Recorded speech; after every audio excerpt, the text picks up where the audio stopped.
Okay, before we get this podcast started, Gary's got something to say about this new bridge that we are currently developing. And this is not a tremolo, it's a fixed bridge. So it has all the fine tuning. It has the 6-way adjustable saddles. On the back, you can see there is no tremolo here. So this is in the 2200 series, and we're thinking about manufacturing this. Now, I would just like to say, I have some comments from folks as to see what you would think of this. If folks would like to have a fixed bridge with fine tuning, 6-way adjustable saddles, I'd like to hear your comments about it. We're thinking about manufacturing it. This requires absolutely no modification to your guitar. You can just pull off your current bridge and your tailpiece, put this thing right on there, and if it turns out you don't like it, you can put it back exactly the way it was before, whereas if you were to use one of our tremolos, you wouldn't be able to do that. However, if you wanted to at some point in the future with this, you would be able to put a cam on it and make it a tremolo. You don't need to buy the complete tremolo, because this part in the backside drops out with removing these 2 screws. And all you have to do is buy a cam and an arm and that subassembly, and you can put it directly into this piece. Now, obviously, you have to route the guitar to do that. Yeah. And this is no different than a Les Paul. You have the stop tail piece and then the bridge in front of it. And understand that the stop tail piece is held by these 2 studs, and that the bridge has its own riser screws. Yeah. Well, on this, those same riser screws go right here in the front, in the back. So nothing has to be done to your guitar at all. No. You use the same risers as you do on the bridge and the same studs that you do on the stop tail piece. I'd be interested to see what the folks have to say about that. Well, I can tell you already that I've got a prototype on a guitar, and it works Well, great. I've made about a dozen prototypes, and we have a couple professionals have them. Yeah. You have them. I've got a couple, and they'll come in 3 colors. But I'd just be really interested. And it's just a 2200 fixed bridge. Yeah. Let us know. It. Welcome to the Kahler Podcast. This time, we're going to talk about the Fender Strat that we've been saying we're going to give away for about a year now. What do you think about that, Gary? Well, I don't know. We've talked a lot about it, and now we got to get it done. First, let's talk about the Strat. This is actually something that we did, probably about 6 months before I worked here? I don't think it's been no year, but we started it then, and then finally you moved here to Las Vegas, and we're picking it up, and we got to get back on this and do this. The original idea behind this guitar was I was going to use it to demonstrate all this different 2300 stuff, and then we'd give it away to basically just promote Kahler, and well, it's time. Well, that's what we're doing. Exactly. So what's the catch? There's always a catch, right? Well, I don't know. Why don't you explain it? Yeah. The catch is that when you register for this, you're signing up for our email list. This is a pretty standard thing that lots of people do. And along with the other standard things, I'm going to tell you right now that we will not sell your information. We will not rent your information. Whatever dirty tricks people play, that's not how we operate here. We just want to be able to send you an email when we do something cool. Maybe if we sent one out once a month, it'd be a lot. I know what you're saying. My take on that is this, is that I am told by you and a few other people, thank you very much. You're welcome. That people don't know what we do here. It's very true. I mean, that's the damnedest thing I've ever heard of, because we do have a website. We do. And this is number 27 Kahler-Kast. I think it is, yeah. And we just want to inform you exactly what we do. All right, let's take a closer look at this Strat. The first thing that I want to point out is that this is, in fact, an American Fender Strat. And while we're looking at the back there where it says Corona, California, you'll notice that those are Graphtec ratio locking tuners. And they're graduated too, which means that they get shorter from the low E to the high E. So let's take a little bit of time to just kind of delve into the 2300 here. Starting right back here, we have a set screw that you can run in and make this a fixed bridge, and it actually makes string changes really, really easy.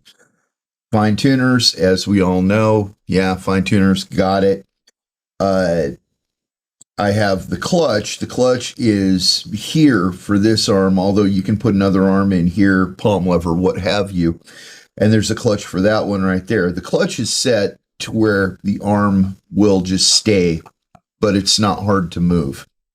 That's your adjustment for the spring tension, rather than doing that thing where you've got to hold the guitar above your head and get in there with a long screwdriver with a fulcrum. It's just one Allen bolt right here.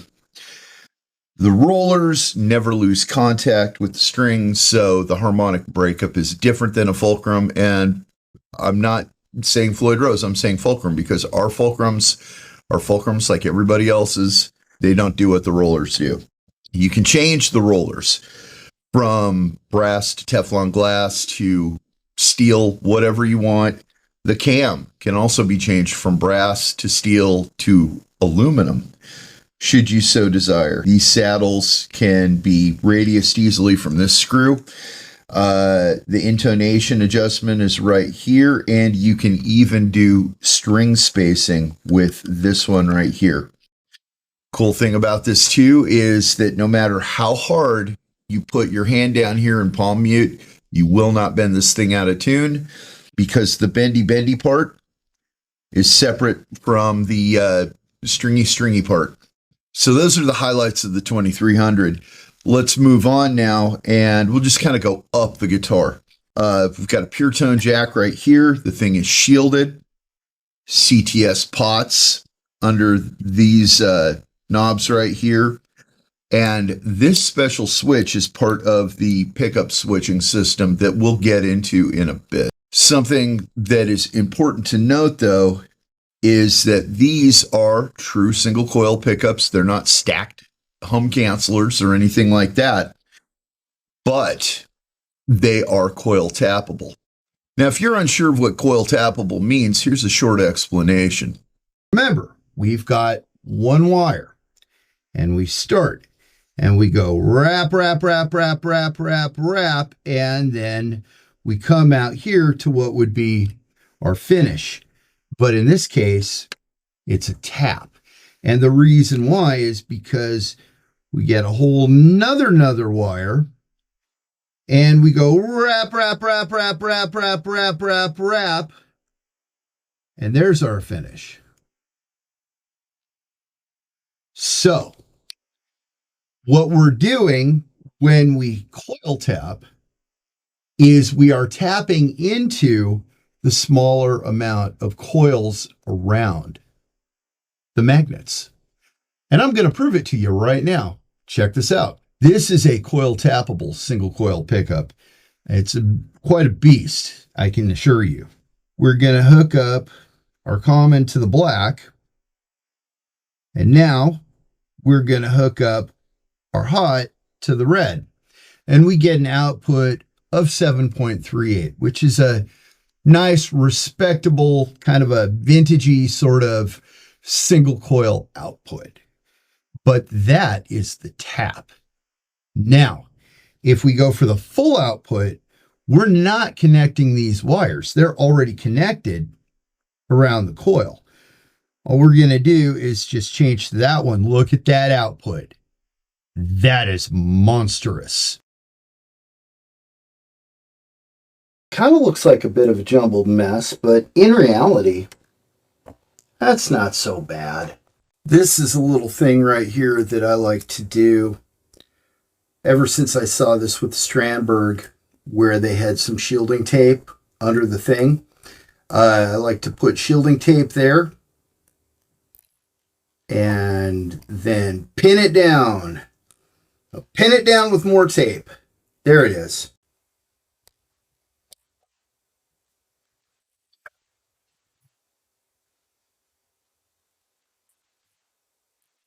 So now right there we have a ground wire soldered to this shielding, and that is coming up here, and then we've got this stuck to everything. So let's get a look and see if we got any continuity at all. As long as that goes from a 1 to something else, I don't care. Now you saw that this wasn't connected to anything. So let's see if we get a reading at all like this. Wow, that is a good reading. Let's see about this. That's a great reading. Let's see about this. That's a great reading too. I would say that this is successfully shielded right here.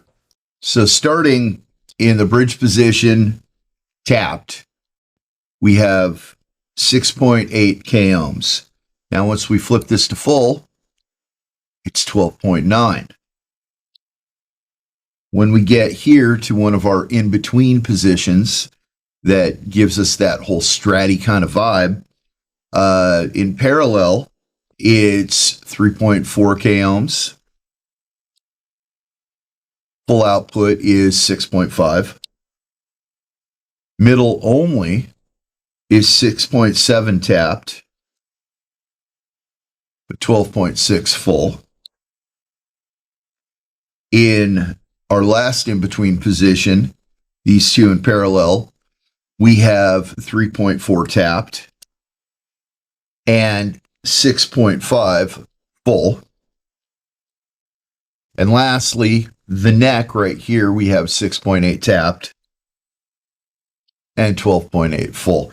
So that's 10 different tones. But this right here is a freeway switch, and it is actually a 10-way, not a 5-way. So we have double the options, but with this little switch down here, we have double the options.